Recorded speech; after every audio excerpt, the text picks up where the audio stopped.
Hello and welcome back. If you're new, hello, welcome. Feel free to subscribe. Today is all about the behind the scenes of what goes into creating a video or a blog post. We're going to start with video and then I will add in the extra stuff about the blog post at the end. So you're getting a bit of a sneak peek here into all the fun stuff that I've done before, or I do when I'm creating videos. So first, let's talk ideas. Where do I get my ideas? I use a multitude of sources. So I have things like Google Trends, I will go and have a look. I have seasonal indicators. So we're coming into autumn. I'm thinking, oh, autumnal makeup. And what products am I going to use more of in the winter, like moisturizers, things like that. You also have Twitter chats that go on throughout the week. You can pop on there and see what people are talking about. Are there any subjects that you have more information on that you can answer some questions? You can also just get outside. Get involved, see what's going on. You never know where an idea might come from. So you have your list of ideas. Make sure you write them down somewhere just so you don't lose them. You have your list of ideas. You then need to do a wee bit of research. So you need to investigate more about each of the subjects, flesh them out a bit, see what's actually viable, what is there to actually talk about. I do this in tandem with creating a layout for the month. So I know that I produce videos on Tuesdays and on Fridays that are topics that aren't my normal vlogs. So I need to do some research into those as well. So I get an idea with the research into the planning. I kind of have it works in tandem, they're interchangeable, it depends how you work. I want to lay out my month and see what I have to do when, because I schedule my videos at least a week in advance. And I want to know what is going to slot in where. And thankfully for Tipex, I can change things about if I need to, and I often do need to. But if, for example, I'm doing a skincare review, I need to put that in the calendar for 6 weeks later. If I receive the product and I start using it, 6 weeks later, I want to talk about it and give you a review. If I'm using makeup products, I need to make sure I have used it repeatedly so I can give you some really good information back. And if it's anything else, I just need to make sure I have enough knowledge about it. So I need to have time to prep. So I like to plan things out sort of over the month. It is not a definite, but it gives me a good idea and a good general gist of the direction of the month and how it is going to flow. So I have my month planned out. I've done my research, I've written up my notes, so that could be anything about the details of the product, cost, consistency, volume that you get in the whatever container, whatever the product might be, and whatever details are relevant. I want to make sure I've written a note about it so I can talk about it in a video and give as much good information as I can. So I've done my prep, I've planned it all out, and it's now time to get recording. What goes into recording, you say? The setup. So first of all, I like to get my face on. Today I have gone for a bit of a smoky kind of look. So I like to get my face on and then I will set up my lights, etc. So I have 3 box lights that I like to use because I record at random times depending on how I'm feeling that day.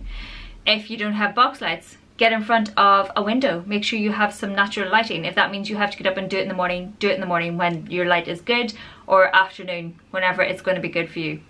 But get there, get some good lighting. I have talked all about the basics for getting started on YouTube in a video, so you can check that out for yourself for more information on that. So I'm all set up. I've got my tripod out. I have my video recording, and I like to use my crib sheet. So for example, I have my notes all out here. I like to sort of keep a wee eye on that to make sure I'm covering my bases and giving you some good information. I also, once I have recorded the main bit of the video, I will make sure I record my cutaways.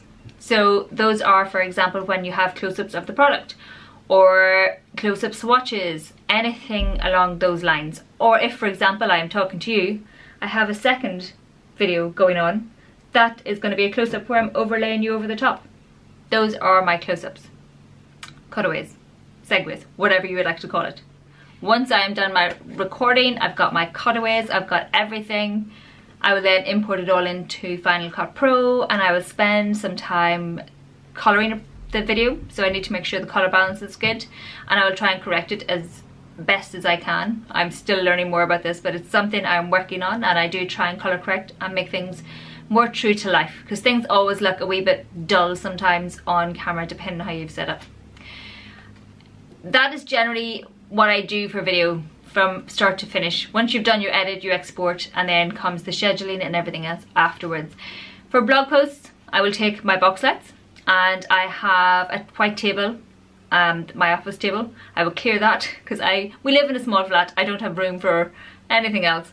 I will clear my office table, and I will use various props depending on what I'm taking pictures of. So whether that's coloured paper or card, or it is nail polishes, or it's whatever I need to add more life to a picture, I will do that. So I will get my pictures done. I generally use my tripod with the arm that comes out, so I get nice flat lays, so I'm looking down. That gives you a good look at the product, and it also means you can get in and do your swatches there as well, and you also still have that down shot. I personally really quite like flat lays when they're done. Well, I like the way I do mine, so it depends on, you know, it's all going to be a personal thing. But yeah, I'm a fan of flat lays. And then if it's not necessary to have a good look at the product, or if you want an alternate kind of shot, you can do side-on shots. It is all down to your personal preference. So once I have the blog pictures, they get imported into Affinity Photo, and I do a lot of my editing there, again just to make things much more true to life and to make sure they're popping and they're eye-catching and nice and colourful. I don't blow the colour out so much that it isn't anyway similar to the product that I'm talking about, anything like that, so you don't need to worry about that. Once I have the pictures done, I've got them edited, then I have to import everything in to WordPress, and you have to write up all your product notes. And with blogging as well, you want to make sure you update the description of the blog post, you want to make sure you update your alt text, as well as for images, the image alt text, as well as the name of the image, all of that kind of stuff. And you want to make sure your images are a nice similar size, so you want it a nice smooth look. When you scroll down the blog post, you want everything in line. Make sure your images are a decent size if you can. Nobody wants to squint at a small picture where you can't see any details, so try and have bigger pictures with good detail in them.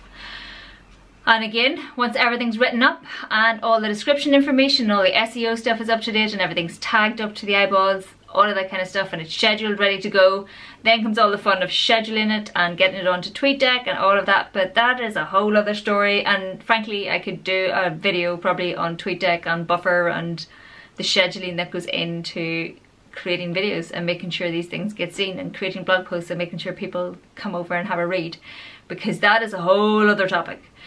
But this is just a wee bit of a behind the scenes so you can get an idea of the amount of work that can go into creating a video and creating these sort of stand-up style videos, because I'm aware a lot of people sort of think, oh, you're just doing beauty reviews and whatever, it's not that much effort. It's like, yeah, really is a lot of effort, and we do it because we love it and we want it to be as best as we can for you and to give you good information. So that is it. If you have any questions, let me know. I'm aware I've just rambled all the way through it, but I didn't want this to be too long. And I didn't want you to be just overwhelmed by information, so I've tried to keep it as simple as possible. Hopefully it all makes sense. If not, I'm very, very sorry. I did try. I promise I tried. But yeah, that is it. Book is now down. Thanks a million for watching. Please like, please subscribe, please tell all your friends. Ask me all the questions that you want to. It's been really good getting feedback. I've been getting so much recently. It's just fantastic. I cannot thank you enough. But yeah, I will see you in the next video.